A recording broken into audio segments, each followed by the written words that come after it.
I'm going to start, this is an image of my own personal work. I'm going to start with that just for introduction. I'm a professional watercolor artist by profession. Grew up in Wausau, have many family there, but came to Madison to go to graduate school, where I got my MFA in 1988. I sell my work through galleries and some other larger exhibitions nationally. But that is not what I came to talk about. I came to talk about how I came to work in Verona. And the story is, I live with my husband, who I actually see just came in. Raise your hand, honey. There's my husband. All right. We live in a 1905 farmhouse outside of Black Earth, and I mention that just to let you all know that we love history, and we've been renovating that now for 35 years. We're still at it. So, shortly after I met Scott, we had some people over to our house for dinner after we got married, and I had just received my Master of Fine Arts from the UW-Madison. And I said to this person, you know, I need a studio now. I'm a professional artist. And he said, you know, I think there are some studios for rent in Verona. And he gave me a phone number. That's how it began. So I called the number several times before someone answered, but eventually someone did answer the phone, and I said, I am looking for a studio for rent. And the voice said, we are not studios for rent, we are a fellowship. I thought, oh, fellowship, okay, well, so I said, could I come to see the fellowship? Well, someone is usually here around the noon hour. They said, well, could I come during the noon hour then? We made an appointment. It was the dead of winter, and it was very cold like it has been now. And I got to the front door, and someone did answer the front door and let me in, and started to show me through this group of artist studios, which were in the basement of the old Dane County home. They were fabulously beautiful architecturally. The person who let me in, Sharon Stumpus, was a weaver, and her studio was filled with looms and had a beautiful wood floor. Let's see if I can click this forward. Yes. So what I saw, although it was winter, was this sign. You can see maybe the little, let's see if I can learn this. Yeah. Westwing. And so the studios were that whole lower floor. So she showed me her studio. It was beautiful. There were 12 studios in all. She showed me the one that was empty, which was horrible. Mostly because it was very cold. There was literally no heat source at all. And the person who had left was a glass artist. So there was a layer of black dust over the whole thing, and it was bitter cold, and I thought, I don't like this studio. But she went on to walk me through these long concrete hallways, and each studio was very different, very beautiful, in a way that an artist could appreciate. The architecture was beautiful, and everyone was different. But as we walked through the studios, she told me the story of the fellowship, which was, as Jesse so well articulated in the teaser that he sent out to you, it was an exchange of those studios in lieu of rent. The artist worked with the residents of the facility, so there was no money exchange. And I will go on to tell that whole story a little bit more as we go along here. Now, please stick with me. Okay, so this is Marjorie Burlow. She is the creator of this idea, and her story was that she, in 1982, was driving by the building and drove by it again and again and noticed that this part of our beautiful building was abandoned, was not being used by the county. The floors above it and the other buildings were still in use for both resident care and offices, but this part was empty. So she got herself permission to get in there and look at it, and it was truly, truly horrible then. There were pigeons dead, it was dirty. It had been abandoned for many, many years. But she had a vision for it that artists could love that space. So she wrote a proposal to Dane County asking if they would allow her and 12 artists to fix up the space, put lighting in, clean it up, and move in. And then the trade would begin. And by gosh, the county accepted her proposal. So that was the beginning. So here's Marge starting to clean up. Here's my studio. Oh my God. Now this isn't the studio that I walked into. This was the original 1982. This is how the rooms looked. They were really very, very decrepit. This one, it appears, had a piano and some sort of a chimney.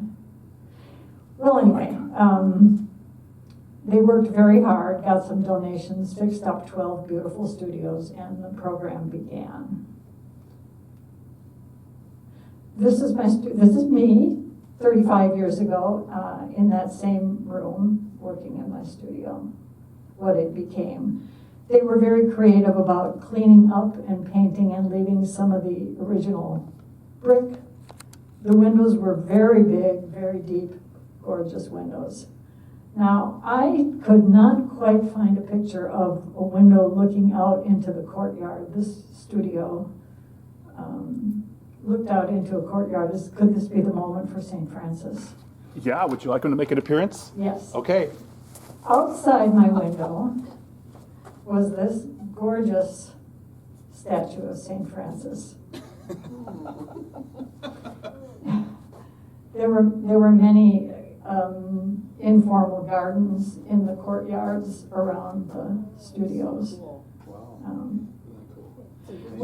I'm going to come to this later. I'm getting out of context a little bit, but St. Francis graced my studio for many years.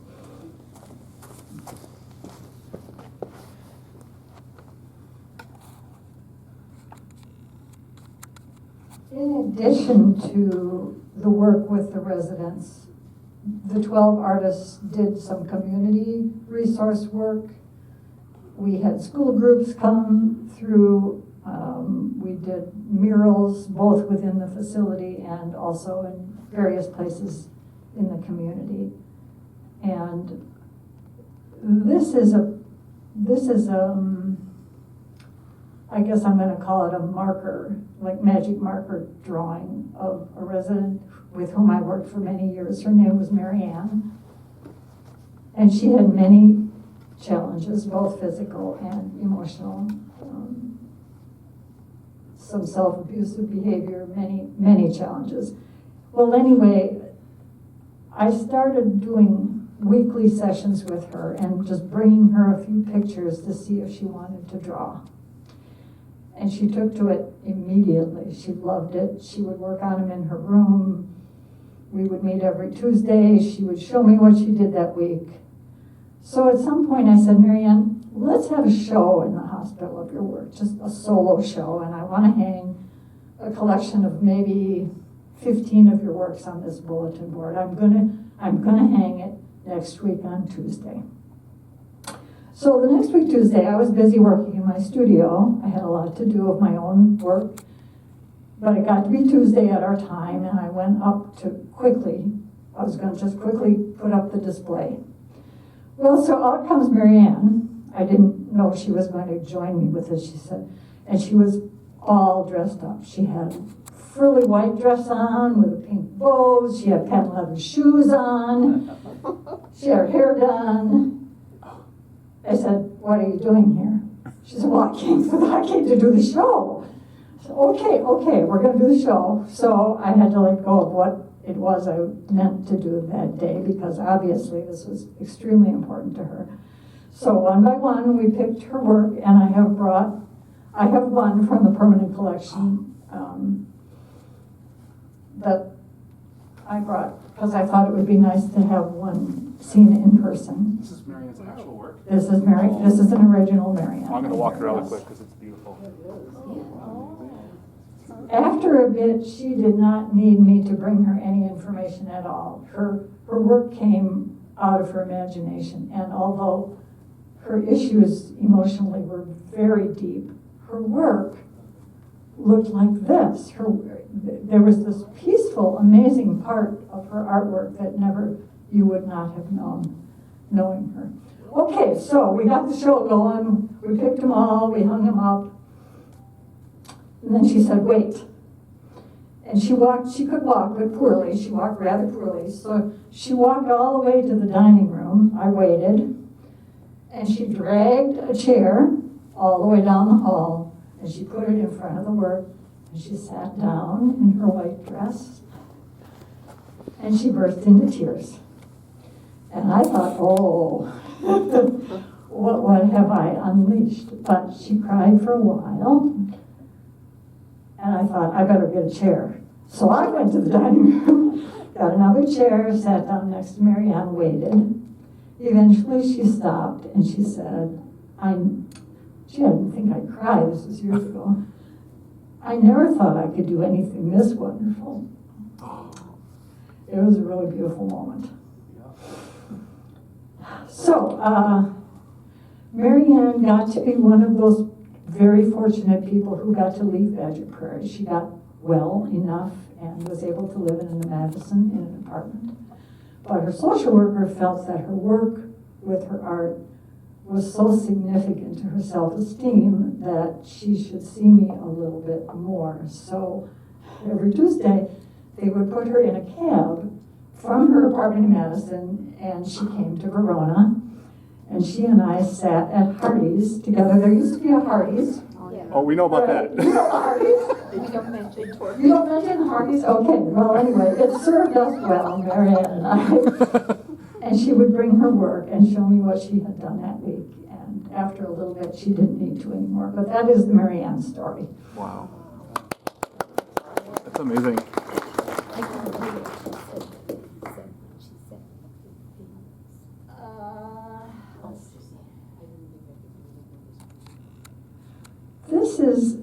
This was the view out my studio window. Beautiful courtyard. Friends, you cannot see St. Francis in this picture, unfortunately, but this is where I grew to like St. Francis. And when the building was starting to be demolished, no one remembered St. Francis except me, of course, and so I snuck in. And I saved St. Francis before he went down in the rubble. So when I met Jessie, I thought, finally, St. Francis can go forward. So that's the St. Francis story. But that was the beauty of that incredible building. These are a few pictures of school groups and other activities that the 12 artists that we did during our time there. This is a picture of Clark, who was the glass artist before me. There were a number of newspaper articles about the studios and about the trade between Dane County and the artists. Here are the 12 just before I joined, standing in front of that beautiful facade.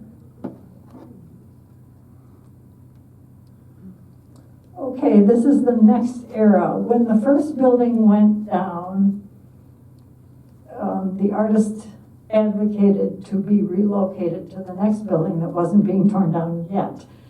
And the county renovated what used to be a kitchen and moved the 12 of us to the next oldest building, where we stayed for another 8 years. So this is me in my second studio. And it had a different kind of charm. I think it is not clear, but out the window here was the powerhouse. I don't know how familiar you all are with the buildings, but the powerhouse was a gorgeous building in its own right. My studio here had a white tile floor, and it was the bakery. So it was It was an odd-shaped room. It was 8 by 18, something like that, long and skinny, but again, had that historical aspect. There's another picture of the studio. It had very tall ceilings. And there was the powerhouse window. Cool. Very wonderful. This was the artist doing a mural painting in the YMCA downtown, giving back to the community. This is Pete Scott. You're doing the hula hoop. I put this one in to illustrate how the artists were a part of life at Badger Prairie, and Pete Scott was the recreation director during this second period, and he just had a heart for the art and the artists and did talent shows that involved the residents, and we were part of that. He did the hula hoop. He actually won a hula hoop contest at somewhere. So for the artist part of this, in honor of Pete and his hula hoop, we built a face, a Pete face. Which, when you look at his face and the big 10-foot face, I'm kind of impressed. So this was our contribution. We rolled out his tie.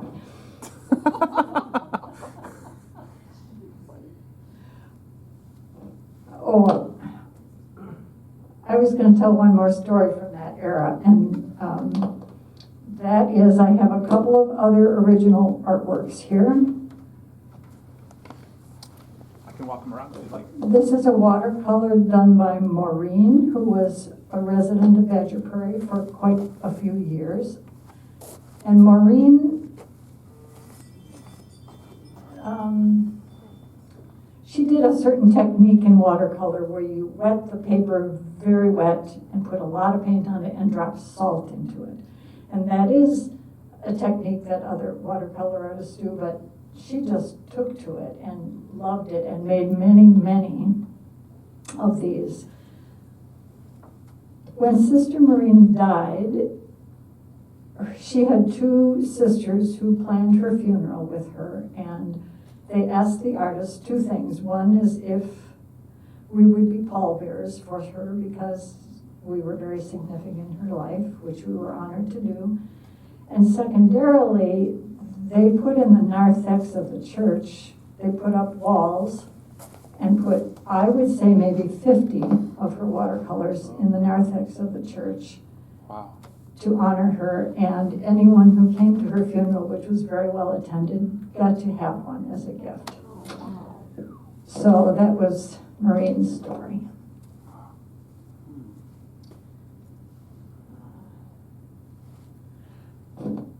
Then the next part of the building was going to be demolished, the major one, at which point the residents and the staff were all going to move across the parking lot into what exists now. This was the administration building for the older building, which is now Needs Network. You maybe are familiar with the Needs Network. Yeah. So at that point, there was no more space for studios. That was a critical moment, 2011.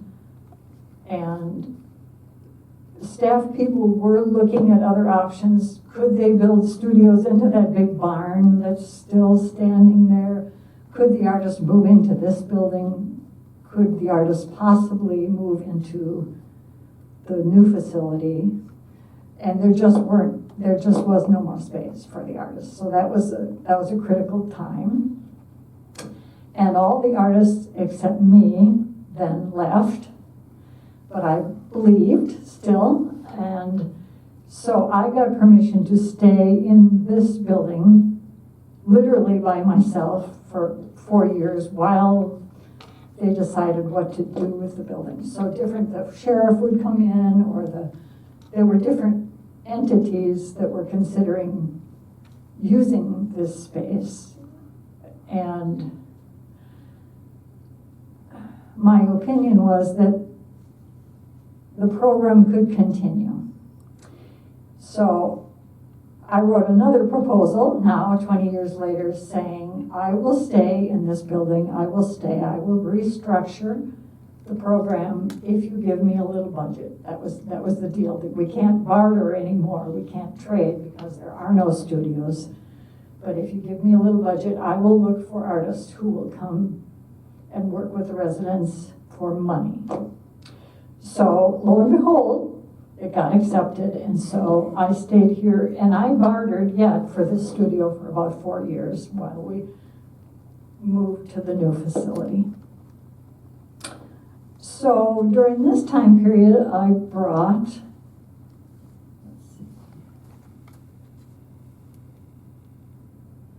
so this is what I moved into. This is my third studio at Badger Prairie. This is what was left behind, and this was Ray Ann's office, part of Ray Ann's office. And then I built it into this. So this was my third studio, and I brought the sign, I ripped it off the building, and put it up. And while I searched for artists to come and work for pay. Oh, just to show you all. There Is it that is. right? You got it right up here if you want to see it, so.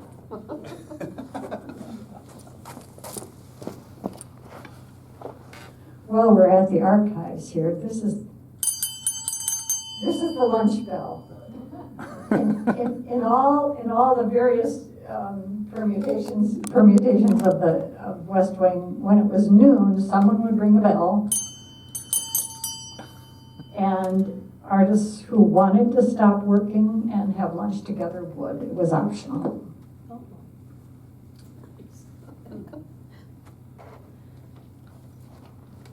So the third piece of original art I brought with was done quite recently in the last few years, and it was done by a man named Dennis. He lived in the wing of Badger Prairie that is dementia, memory issues. So Dennis had very short attention span, very high irritability.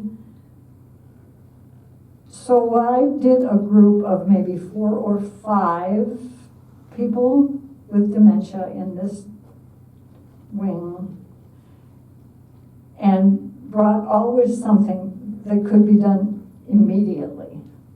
So this is feathers and lace and beads, and it's something that Dennis could do without frustration.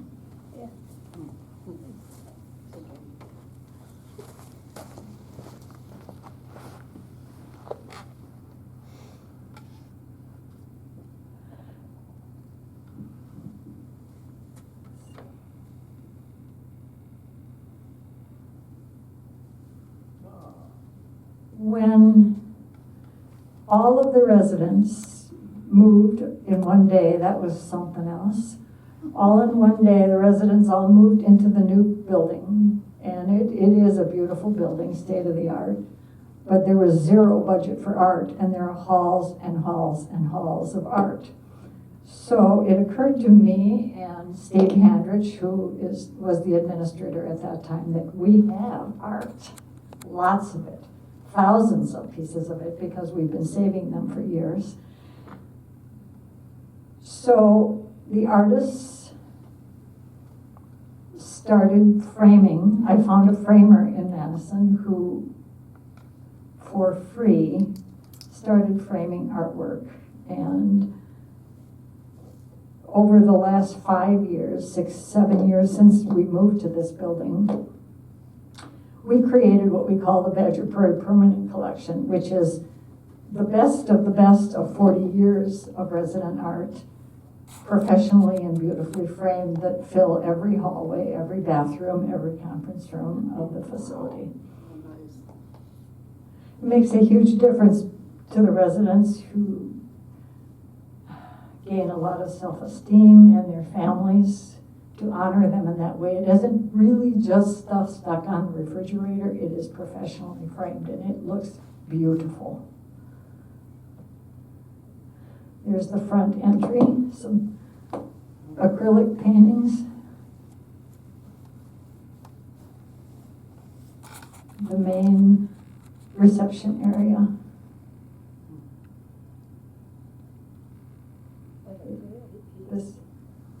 This was some tile work.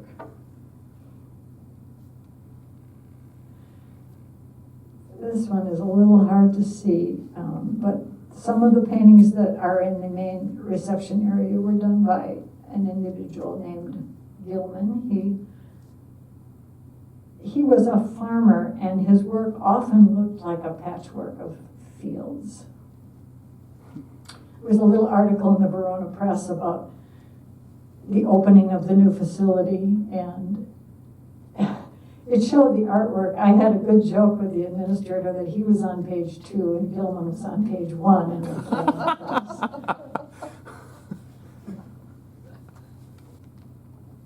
so at this point, there are approximately 300 pieces of framed artwork in the building. It's worth going there and seeing them. It's quite stunning. Jesse and I talked about my donating one framed piece from the permanent collection to your group, and I chose this piece by Rachel. Oh my goodness. Oh my goodness. Rachel, I worked with Rachel in a small group for a number of years, maybe 3 or 4. She had a lot of emotional needs, challenges, and she never spoke to me in 4 years. So my job was to provide her with things that I thought would go forward for her, and I would say she worked for about 6 months on that little painting. She was extremely slow. I think she could speak, but she chose not to speak, so ours was a different kind of relationship. What year was that about, Linda? Or decade even is fine, so we can record it.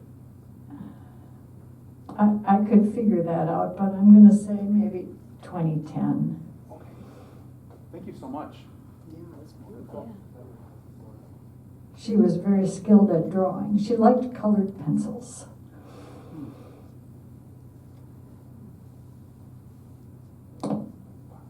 So I think that is, I have asked Jesse to just ask me questions. I guess that's the end of what I formally have to say. I left my position in December. I'm doing this now for 35 years. I deeply believe in it.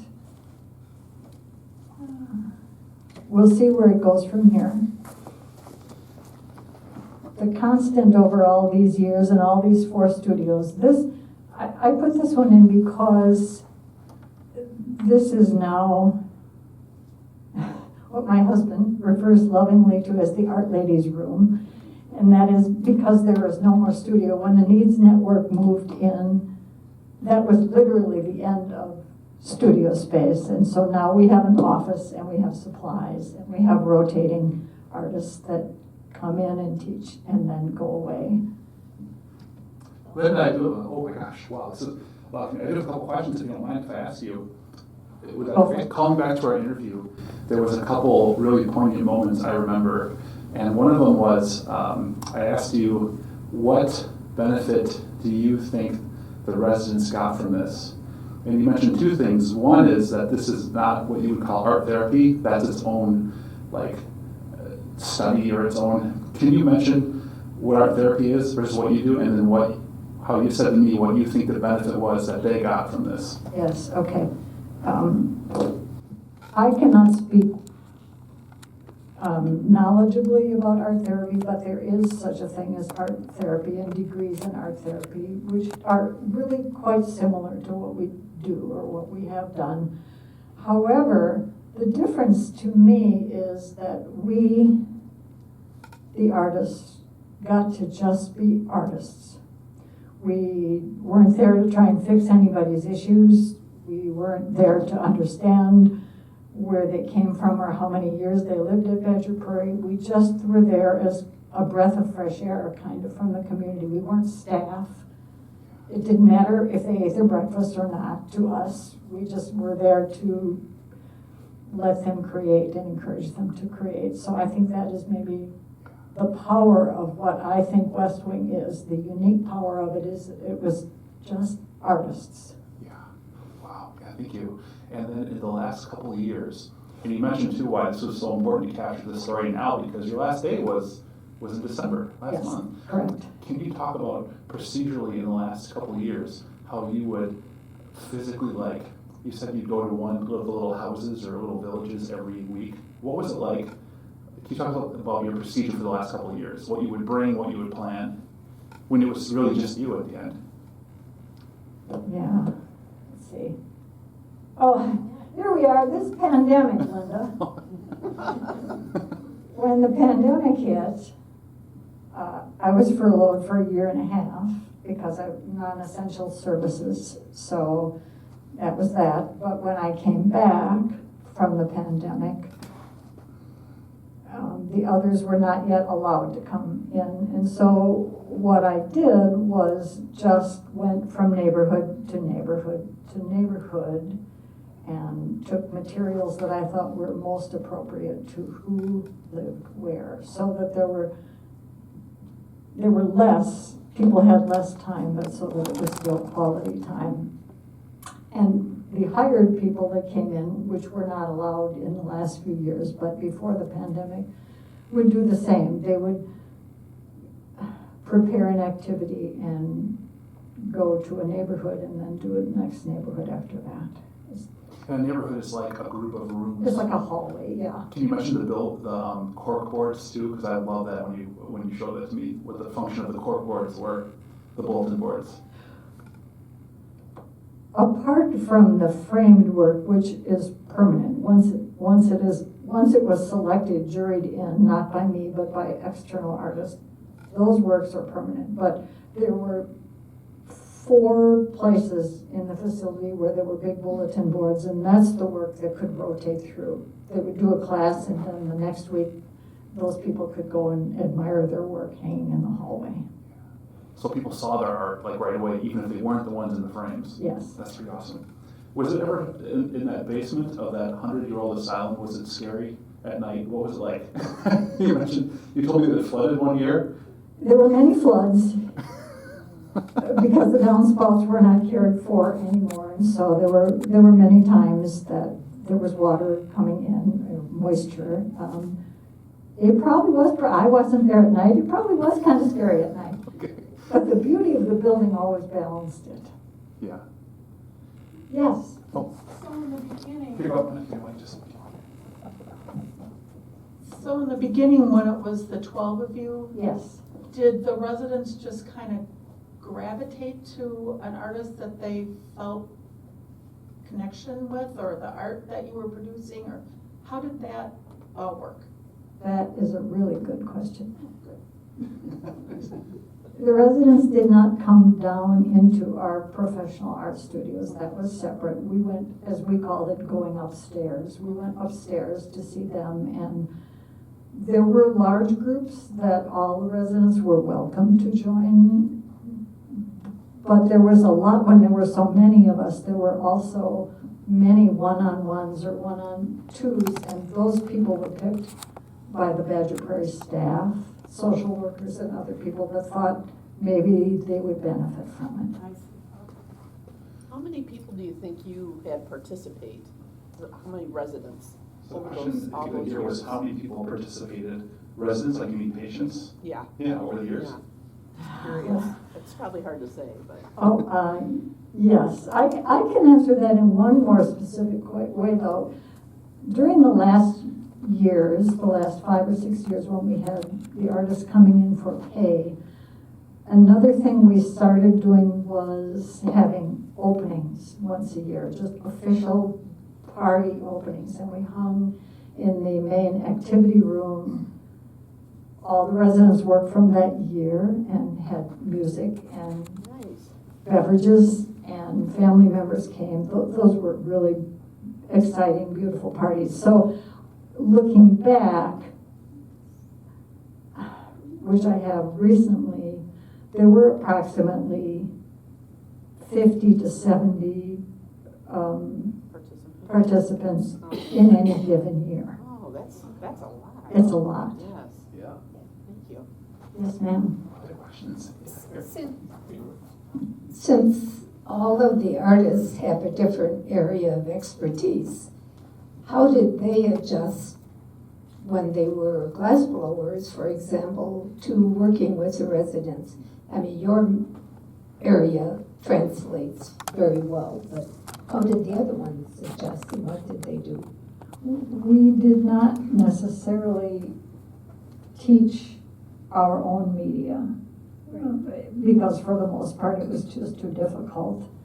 So our job was to just creatively come up with an idea or experiment with what spoke to each individual. Not necessarily, there was no one doing glass blowing, there was no paper making. No, I understand that, but did they all just primarily have painting or as the fur piece?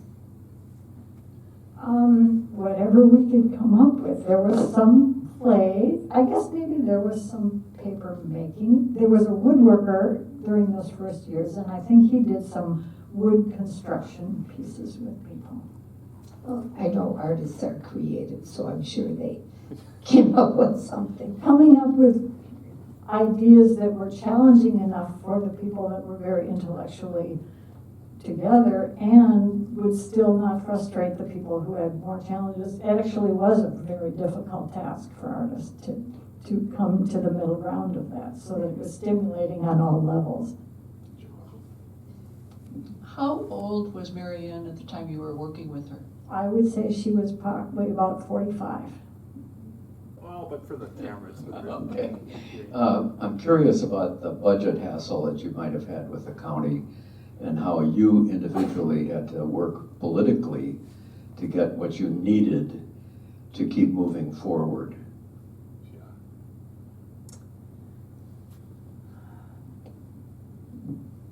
The person who was the director or the administrator during that pivotal time when we needed a budget was Steve Handrich. He was enormously supportive. He knew how to play the game in a way that I certainly would not have, and how to create a contract for me called art director that stayed under the budget of. There were many rules about how high or how low that could be, or in what pool of money we could be incorporated, and Steve Handrich was a wizard at creating that for us. One thing that really came across in your artifacts too, so Linda had inherited boxes of letters, applications from 1982, which we now have in our collections, but I went through them before we met the second time. And there were some, it was not all smooth sailing for y'all. There were some years in the 80s where some people in the county were like, why are we giving away free space? We should probably be charging rent. There was one year where the fire inspector came through and they had too many extension cords, so they had to kind of get someone to pay for some upgrades. So there were moments where, and then Marge, who was your leader on that second slide, she had to constantly write letters saying, hey, go talk to the people who work with the residents to see the value we're bringing them. And those letters are in the file. So like a whole other dimension of this comes alive in the artifacts that you saved, where you realize like people really had to fight for this too. It wasn't just, oh. There were always resistors on the county board and on all levels that felt like we weren't worth it.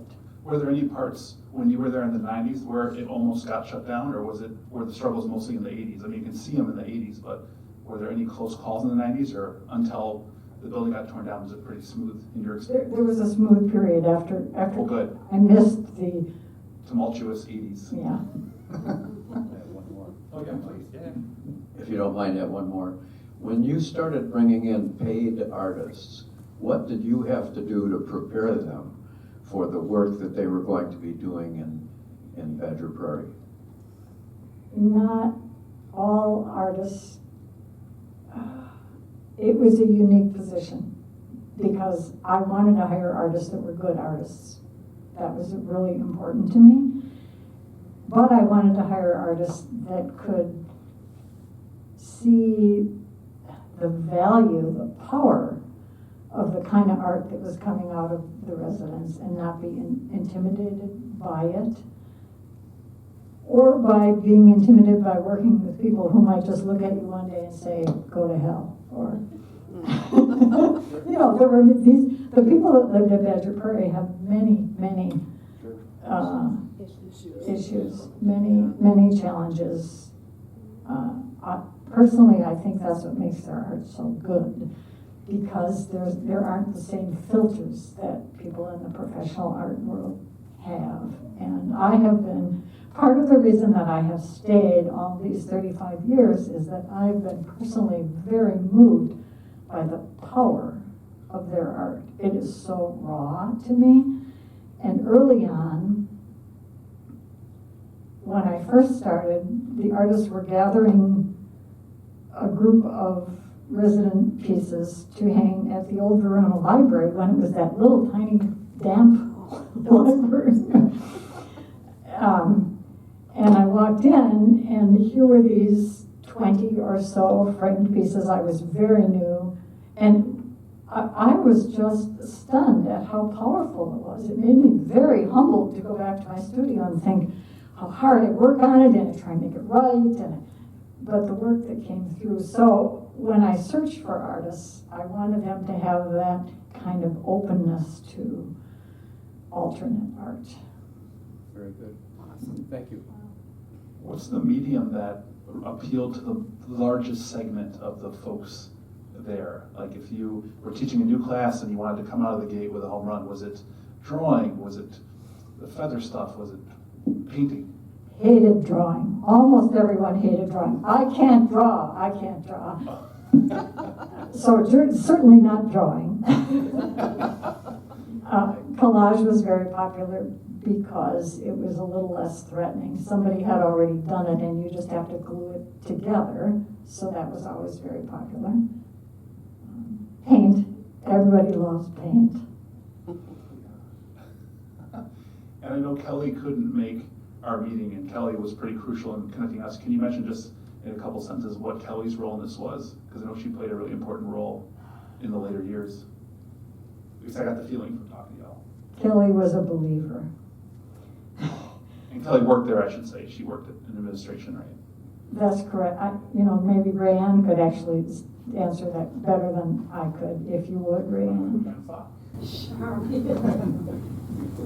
Kelly was pretty much instrumental in the facilitating the building of the new facility. I mean, she worked with a lot of the trades, making sure things that were getting done that Public Works didn't have time to do, or that kind of thing. But she's also been at Badger Prairie since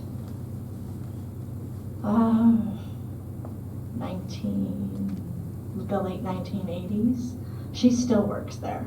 She just happens to be in Florida right now. And if it's any consolation, it's not very warm there. But as far as the art program, she just knows how to get things done. And she knows how to advocate for people to get those things done. And that's the instrumental role. One thing, you said you don't have a lot of artifacts from Badger Prairie. If you can somehow get a hold of the old high school woodworking teacher, before they tore down what is known as the old admin building, which is the studios that were in the basement of that building, the shop classes came through and took out a lot of the moldings in the building and built picture frames with them. So they must be in the community somewhere. Yeah, one of the questions that we have for Linda, and there was someone else in the crowd who knew. Would you mind sharing what you knew about? You knew one of the artists you mentioned, Margie. Would you mind saying who you knew? Sorry to put you on the spot.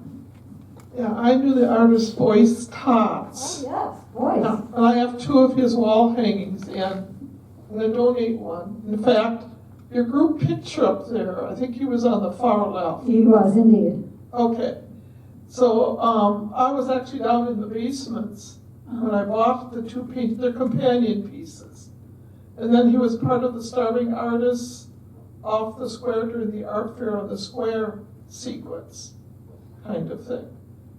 So yeah, the Historical Society will get one of them, maybe the second one, but anyway, I knew voiced.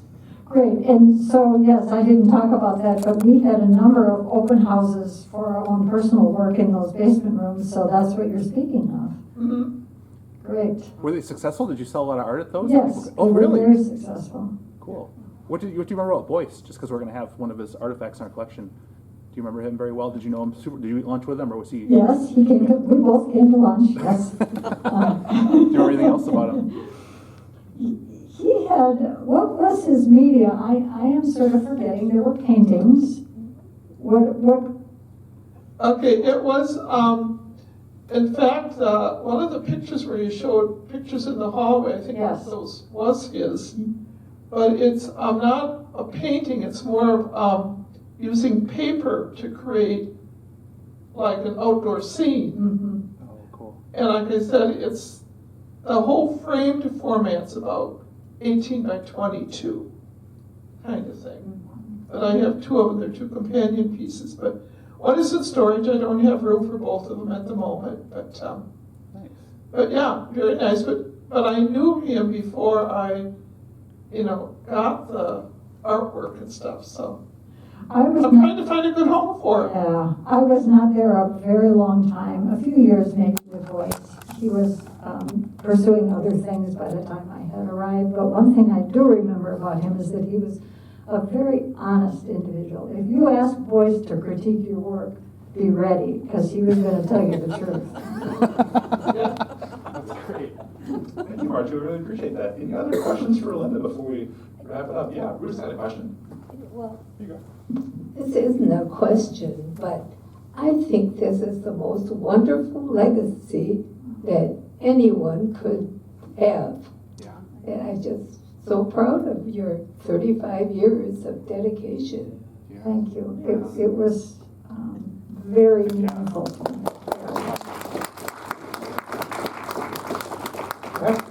Sue's got a question. Please. What's the future of the art program? I knew someone would ask this question. Yeah, we got a full guy. I got, Thanks for oh, coming. wait again. Oh, sorry. I didn't mean to interrupt you. Go ahead. They have not filled my position yet. I cannot say if they will intend to fill it or not. Not everybody believes in the power of art as much as I do.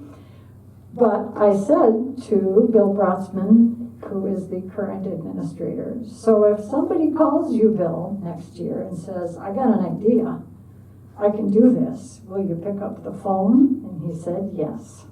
So if any of you out there have an idea, so that's all I can say, that my era is over, and I hope that Westwing 2 or 3 will emerge in some way, but I can't speak to that point. That is a totally county decision. Thank you for asking. Thanks. It's good. It's so sad, I never heard about this until now. Isn't that crazy? It was right there. Any other questions? What's the picture on the screen?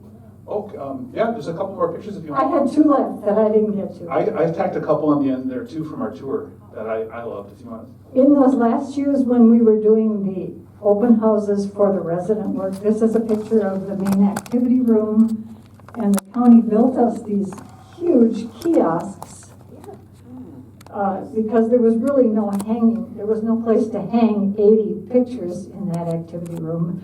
So they built these rolling kiosks, which we would roll in once a year and hang the resident artwork for our parties, our music parties. Is this downtown or is this in the Verona? This is in Verona. This is in Verona, the okay, current thanks. Activity room. Great. This is the one I chose to end with. This is a piece in the permanent collection done by an individual named David. David has lived with schizophrenia for many, many years. He has lived at Badger Prairie for many years. And he is a beautiful, intelligent individual whose work almost always had religious connotation, very powerful. And not everyone, but David is one of the individuals whose work has fed me for many years, and this was one of my personal favorites. Great. Do you want me to go on to these last in? It's up to Just you. put a couple I more put in 3 here. more on that were really from when we spoke. There's Linda on her 3rd to last day, I think. Yeah, it was pretty close It to was like January. last week in December we met and you donated artifacts and took your picture, so I thought that was important to put up in our future display. And then I think I had just a couple more that I had asked you about self-portraits, and you whizzed back to your office and came back with these 2, and you just really talked about how self-portraits are so different than other types of art. So Occasionally, we would set up self-portrait classes, and the one on the left was done by Jamie. Jamie is a very sad individual, and it read right through onto the paper. The one on the right, Kurt. The self-portraits were always very powerful. Yeah. There's the old front door of the basement. That was a beauty. This was a watercolor done in the old building, out the craft room window, looking at other buildings that were still standing. Wow. This was before I joined, but was a clay project, 1987.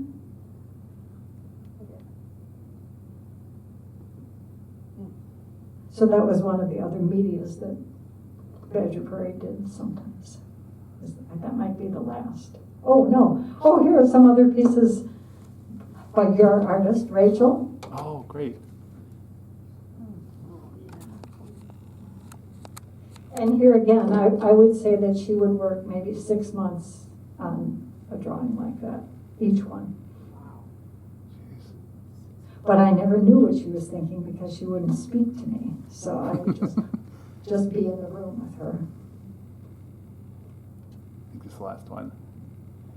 This was pastel. This was a group activity, pastels, landscape.